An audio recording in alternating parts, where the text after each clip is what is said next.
ascending the throne to become a living Buddha.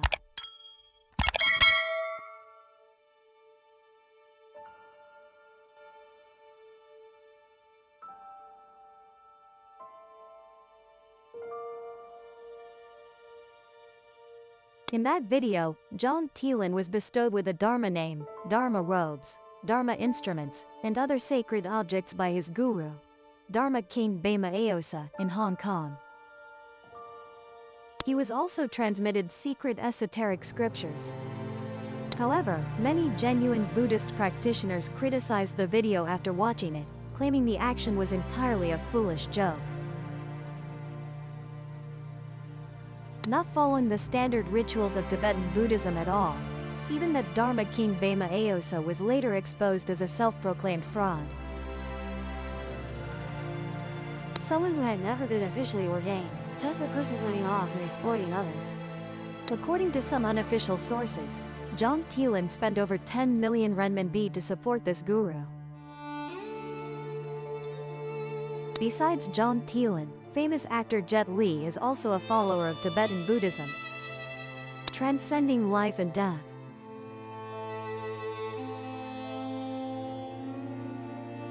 In the search for Jet Li, it was discovered that the husband of Taiwanese artist Aya is the seventh incarnation of a living Buddha from the Nyingma school.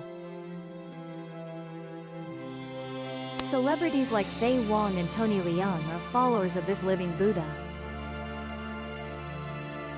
Aya has also studied Tantric Buddhism for many years, and it was through this shared faith that the two got married. Famous businessman Shi Yuzhu, whenever facing career setbacks, goes to Tibet to consult with a lama. Billionaire Jack Ma often wears Buddhist prayer beads on his wrist, and images of him dining with a Tibetan Dharma king have circulated online. At some point, a wave of worship for Tibetan Buddhism quietly spread among Chinese celebrities and the ultra-rich. Almost everyone must have a guru to support. Otherwise, they feel they lack the status to enter the circle. Netizens once humorously said that in the vast area of Chaoyang District, Beijing, there are hundreds of thousands of people claiming to be Rinpoches. Esoteric teachings cannot be revealed.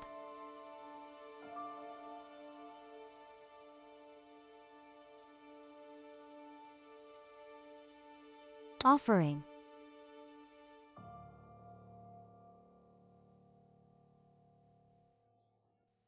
So why are Chinese tycoons flocking to Tibetan Tantric Buddhism like this? What is so mysterious about Tibetan Buddhism?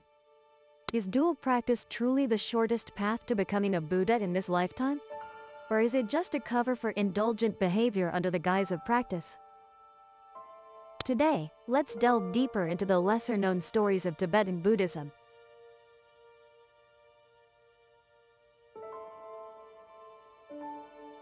In 2014, an article by the UK's Financial Times compared believing in Buddhism to a new spiritual opium for Chinese people living under pressure.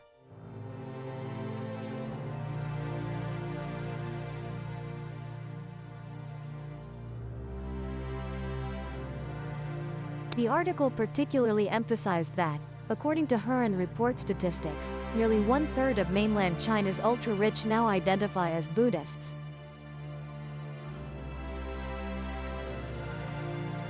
In this era, nothing seems more fashionable than declaring oneself a Buddhist, especially a Tibetan Buddhist.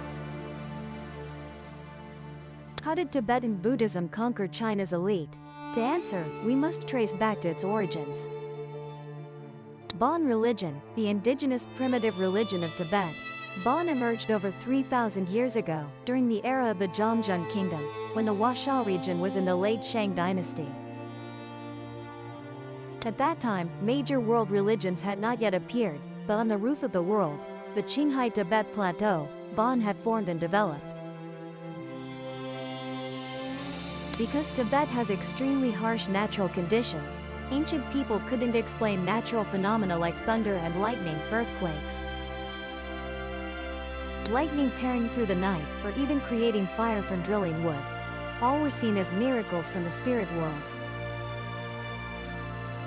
Unable to explain natural phenomena, ancient Tibetans deified everything in the universe. The sun, moon, stars, trees, mountains, birds, beasts, all became objects of worship. With the continuous expansion of Bon's influence, not only the Zhongjun kingdom but all tribes in Tibet believed in this faith. In Tibetan, the word Bon implies praying, chanting, and blessing. In its early stages, Bon was divided into over 30 different branches like Soul Bon, Dispersal Bon, Divination Bon, Wealth-Seeking Bon, etc. Just hearing the names clearly shows their practical nature. At that time, Bon still lacked a clear theoretical system. The sects existed independently and were quite scattered, heavily characterized by primitive beliefs and shamanic rituals, focusing on worshipping demons and gods. Followers often slaughtered livestock for sacrifices, burned grains as offerings to deities, and prostrated themselves to show respect. By the 4th century BCE, a prince of the Zhongjun kingdom named Tonpa Shenrab Miwash reformed the backward rituals of primitive Bon. He founded the Yungdrun Bon school, identified by 2 left swastikas connected, called the Yungdrun heart. Later, Tonpa Shenrab Miwash was revered as Tonpa Shenrab Miwash. Tonpa.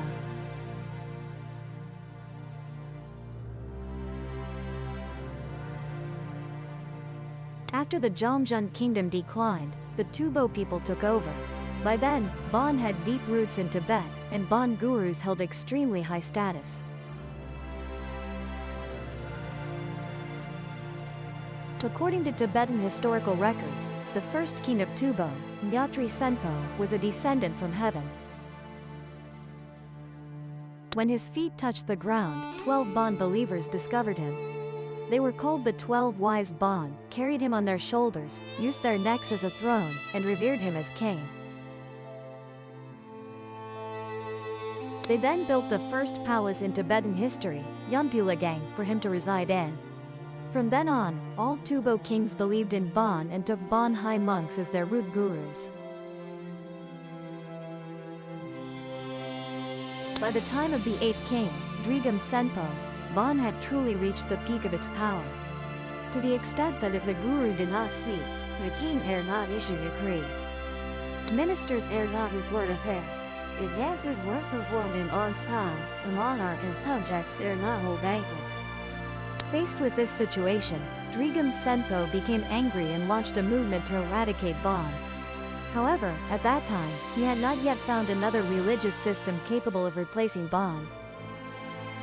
At that time, Buddhism was still separated by the vast Himalayas far to the south. After 7 years of suppressing Bon religion, Chigon Sanpu was suddenly assassinated in a strange murder, and the throne was usurped by a high official. Later, his son, Budagongji Sanpu, succeeded him. Perhaps because he witnessed his father's tragic end, after ascending the throne, he immediately declared a return to believing in Bon religion. He recognized the solid foundation of the original master's statue, built temples and shrines, and reprimanded those who had opposed the Bon teachings. From then on, through more than 10 generations of Tubo kings, Bon religion firmly maintained its position in supreme faith in Tibet. It wasn't until 628 AD that Tubo welcomed its greatest wise king in history, Sonsen Gampo. In order to weaken and balance the excessive influence of Bon religion, Sonsen Gampo actively introduced Buddhism to Tibet. He not only sent people to India to study Sanskrit and translate scriptures, but also married 2 princesses from regions where Buddhism flourished. First was Princess Brikuti of Nepal and Princess Lenchong of the Tang dynasty. Their dowries included many precious Buddhist scriptures and Buddha statues. Besides precious Buddha statues, Princess Brikuti of Nepal also brought some ancient Bon scriptures from India. For the following 200 years, Buddhism and Bon religion in Tibet experienced a period of both love and hate. History calls this the conflict between Buddhism and Bon religion. In the 8th century, during King Trisong Detsen's reign, Indian tantric master Padmasambhava arrived in Tibet to spread Buddhism. While propagating Buddhism, he subdued Bon religion, but also accepted and integrated some ideas from indigenous Bon religion and traditional Tibetan beliefs. From then on, Tibetan Buddhism officially formed and developed, known as its timely emergence. Master Pama Tsongkhapa was later revered as the founder of Tibetan Buddhism and also the originator of dual practice in Tantric Buddhism. The period of his teaching is called the early propagation period, the early spread of Buddhism. By the 9th century, as the status of the monastic community grew increasingly higher, conflicts between royal power and religious authority escalated. The last Tubo king, Langdharma, used severe measures to destroy Buddhism. History calls this Langdharma's persecution of Buddhism. Afterwards, Tibet entered a period of religious decline lasting nearly a century. It wasn't until the early Song dynasty that Tibetan Buddhism gradually revived, forming transmission lineages like Nyingma, Kagyu, Kadam, Sakya, and Gela. This period is called the later propagation period. From the development process of beliefs in Tibet, it's clear that its history has always been intertwined with a struggle between royal power and religious authority. Tibetan Buddhism is a multi-layered complex entity, combining Buddhism, Bon religion, and some ideas from Indian Brahmanism, creating a system both mystical and colorful. Upward, it has the sublime worldview of Buddhism. Downward, it carries the rituals and folk beliefs of Bon religion, full of practicality and closeness to daily life. If you find Buddhist teachings too difficult to approach, then Tantric Buddhism attracts with its mysterious rituals and mantras, allowing direct communication with Buddhas and Bodhisattvas. T require much thought, making Tibetan Buddhism easily spreadable.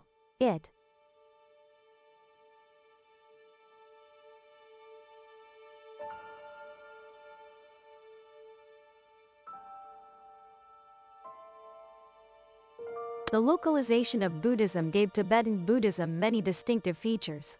Among them is the reincarnation system of living Buddhas, a unique creation. This system is closely related to the guru devotion concept, which is fundamental to Tibetan Tantric Buddhism. While Buddhism originated in the Indian subcontinent, the guru concept actually existed before Buddhism, appearing in Vedic scriptures of Brahmanism. Shang-Shi.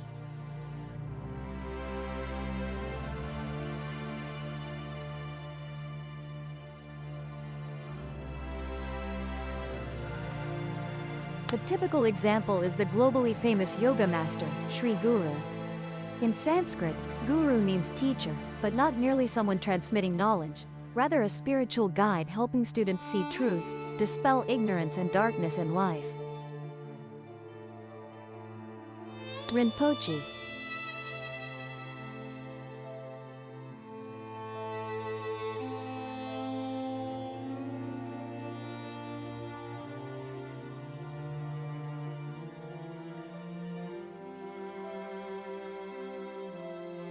Lama Rinpoche.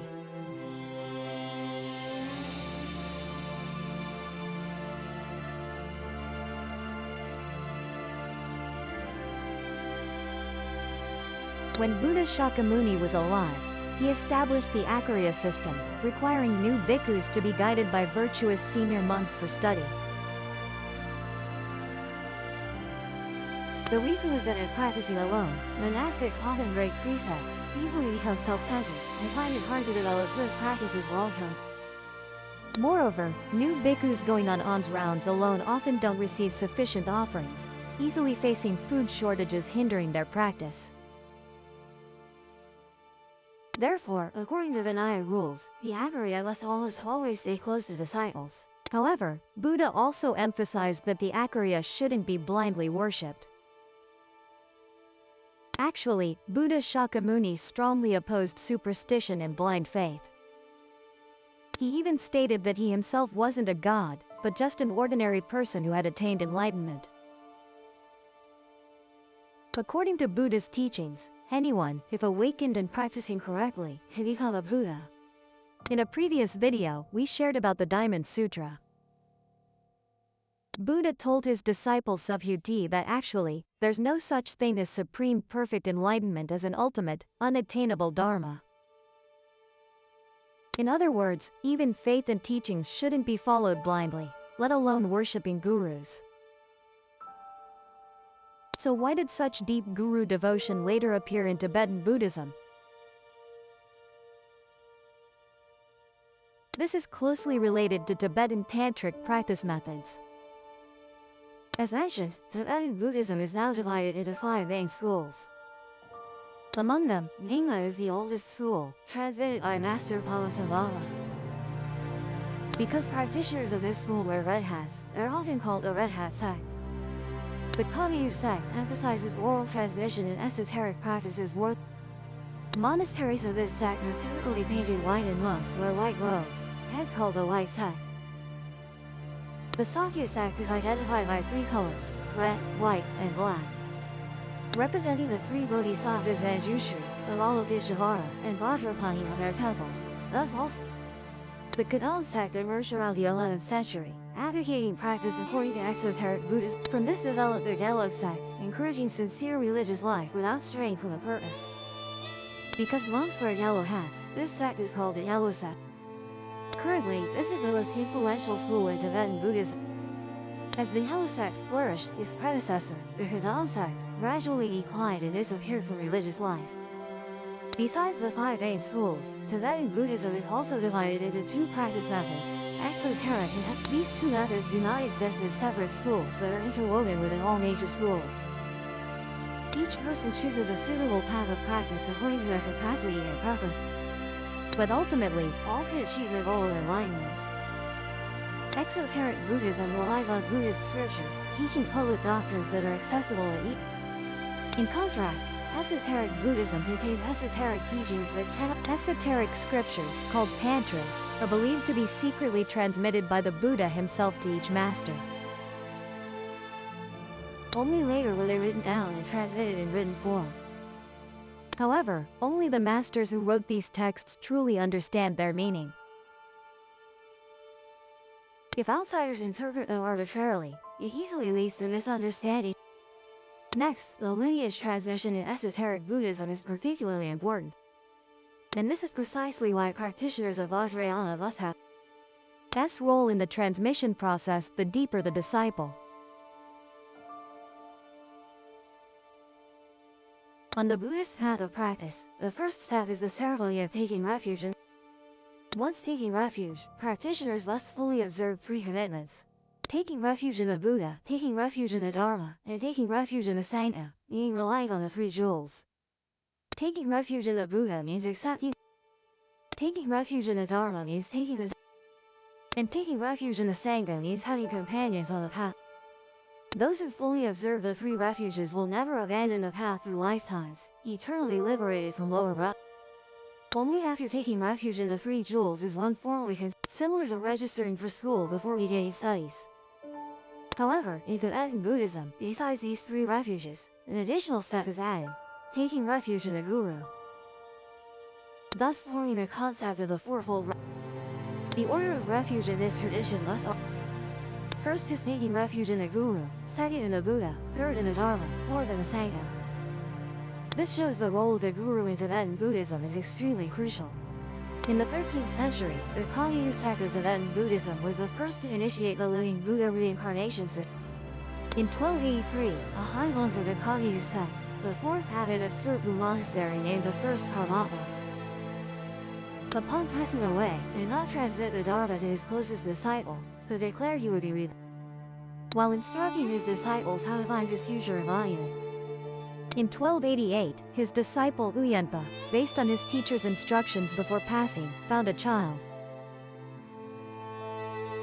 named Rangjung Dorje in the Sang region, who was the reincarnated embodiment. From then on, the reincarnation system was adopted and applied by other sects. By the 15th century, the Gelug sect, the most influential school in Tibetan Buddhism, had widely popularized this system, completely abolishing the forms of lineage transmission through while refining and systematizing it into a complete theory with standardized rituals maintained to this day. According to theory, A living Buddha reincarnation in Tibetan Buddhism is not an embodiment of Buddha, but an embodiment of Buddha. According to Buddhist doctrine, only Shakyamuni Buddha is the true embodiment of a Buddha who has manifested in the human world, while other embodiments are mostly bodhisattvas returning to the world with the purpose of teaching and liberating sentient beings. Living Buddhas are considered the living embodiment of the three jewels, Buddha, Dharma, Sangha, in the world. Possessing a half-divine, half-human Buddha body, they are religious leaders of the highest status. The search and confirmation of a living Buddha reincarnation is very complex and involves various methods. Before passing away, a living Buddha may leave a will with signs to recognize their next incarnation. Additionally, high monks may use astrology or divination to determine where the spiritual child will appear. According to Buddhist legend, the spiritual child not only inherits the spirit of the previous life but also retains some spiritual nature and memories. Therefore, after birth, they can recognize objects used in their past life. However, issues surrounding living Buddha reincarnation, spiritual children, and controversies about this system remain numerous. We have a separate video on this topic. Please watch it on our channel. It's important to remember that the reincarnation system has firmly consolidated a guru devotion in Tibetan Buddhism, as the status of gurus has been elevated. To outsiders, concepts like guru, dharma king, living Buddha, Rinpoche, and Nakpa are often confused. In reality, guru is not synonymous with living Buddha reincarnation, but new devotees usually cannot distinguish them. Imagine, once a guru is considered a living Buddha, how could they not be worshipped and prostrated to? This has laid the foundation for chaos and the abuse of the Rinpoche title in modern times. When discussing tantric practice and the chaos in the Rinpoche community, the most controversial topic is Dharmapala Sankappa. If ritual implements made from human bones and strange ceremonies in Tantra originate from ancient Bon religion, then the dual-parent Dharma view and the great bliss ideology stem from Shakta, a branch of Hinduism that worships sexual energy. The pure karma school and later tantric sects divide the practice process into 4 stages: Kriya, Charya, Yoga, and Anuttara Yoga. Among these, Anuttara Yoga is the highest stage, literally meaning the unsurpassed secret method. This stage emphasizes practicing energy channel methods through yoga with the belief that once the energy channels in the body are open, one can quickly attain Buddhahood. One of the special training methods is sexual yoga, a form of yoga combining male and female. People have widely discussed the personal life of the Dalai Lama and his controversial behaviors, including the secret same-sex marriage that once shocked public opinion. The story of the 14th Dalai Lama will be discussed in depth in our separate video on living Buddhists. Journey deep into Tibet.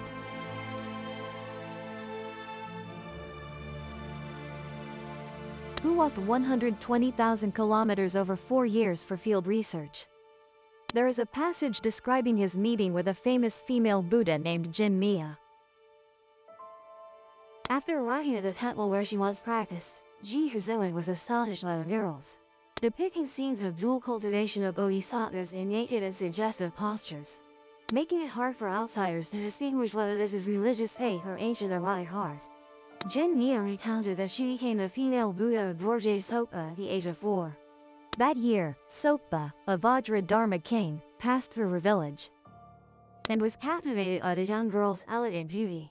At that time, politics and religion were not separated. People lived in a spirit of devotion and considered offering themselves to the Buddha a high honor. Therefore, Jin Mia did not hesitate and followed Sokpa. According to tantric ritual, before becoming Sakya's consort, Jin Mia was offered to his guru, great Vajra Luba.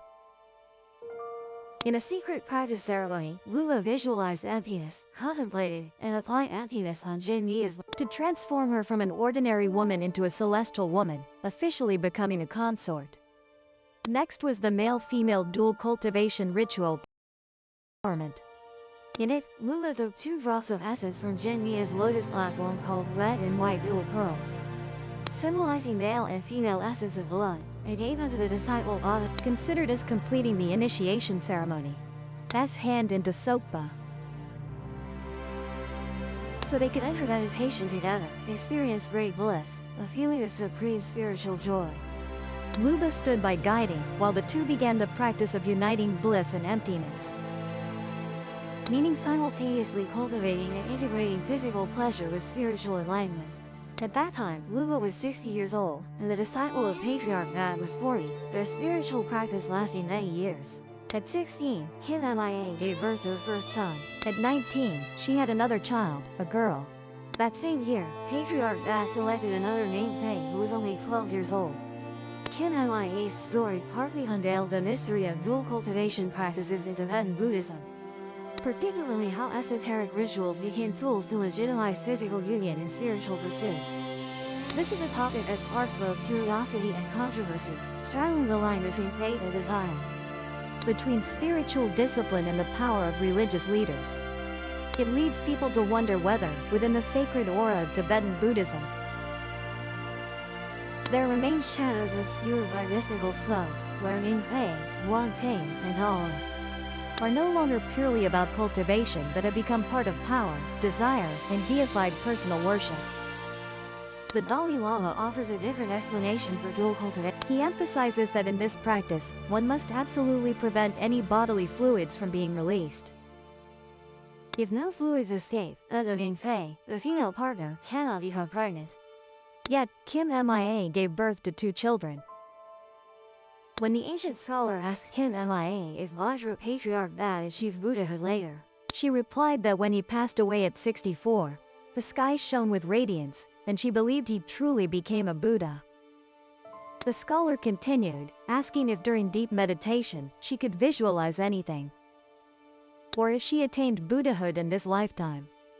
Kim Mia could only sigh, answering that during meditation, the Ming Fei fundamentally could not achieve enlightenment because the male Buddha must remain still. While the Ming Fei was exhausted to the point of having no energy to contemplate the Buddha's image or compassionate light. In the 1960s, the serf system in Tibet was abolished, politics and religion separated, and the union ritual was declared illegal by the state. Whether dual cultivation is truly the shortest path to enlightenment depends on one's perspective. But one thing is certain, nowadays, exploiting the name of spiritual practice for deception is increasingly common. Master Nong Hai can once told a fascinating anecdote about Tantra and dual cultivation. He said that during the Qing dynasty, the 5th Dalai Lama, Lobsang Gyatso, publicly declared his intention to practice dual cultivation. This was shocking news, as the Dalai Lama is the great living Buddha of the Gela school, who should remain celibate. And the Gela school advocates purity and abstinence, so his desire for dual cultivation was met with fierce opposition. Faced with this opposition, Lobsang Gyatso climbed the city wall, unexpectedly dropped his pants, and pretended to urinate in front of the crowd, stunning everyone. But then an unbelievable scene occurred. As the urine streamed out halfway, he silently retracted it back in. "See, I am qualified for dual cultivation, Aaron."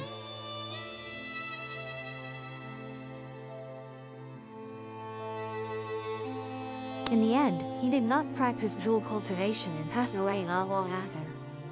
As said, only those with high virtue can control their energy to such an extent, like retracting flowing urine. "Master, please show me if you can retract your urine."